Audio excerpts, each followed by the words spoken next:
semuanya, perkenalkan nama saya Muhammad Aras Kalfarezi dengan NIM 250204615 dari kelas HI 25. Halo teman-teman, aku Fardan Nurkusuma, biasa dipanggil Fardan. Dengan ini, Indonesia kembali diramaikan oleh kontroversi besar dalam ranah politik.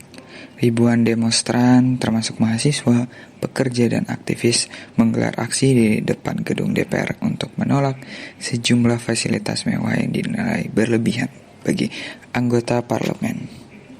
Utamanya, mereka menyoroti tunjangan rumah untuk anggota DPR senilai 50 juta rupiah per bulan. Dampaknya terhadap kepercayaan publik pun semakin dalam. Tuntutan demonstran ternyata tidak hanya soal uang.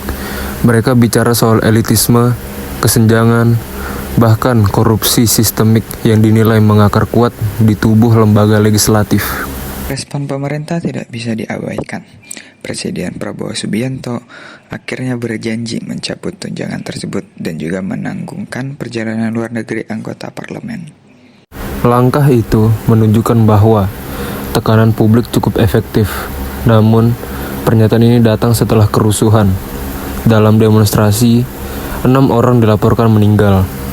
Situasi ini menjadi sinyal kuat bahwa ada jurang antara wakil rakyat dan rakyat yang mereka wakili, baik secara materi maupun kepercayaan.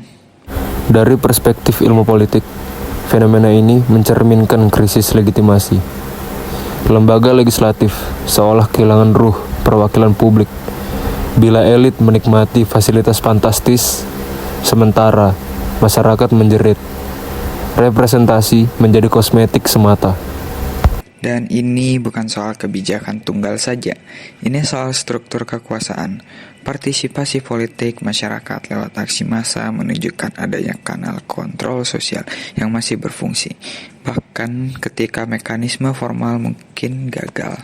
Jika pemerintah benar-benar menindaklanjuti janji reformasi, tunjangan dan fasilitas parlemen ini bisa memperkuat lembaga demokrasi, meningkatkan kepercayaan, memperkecil kesenjangan simbolik, dan membuat parlemen lebih dekat dengan rakyat. Tapi sebaliknya, kalau perubahan hanya sebatas retorika politik tanpa mekanisme nyata, maka momentum protes bisa habis dan publik kembali ke siklus ketidakpercayaan yang sama. Isu tunjangan mewah legislator bukan sekedar tentang uang. Ini soal apa artinya representasi dan legitimasi dalam demokrasi modern.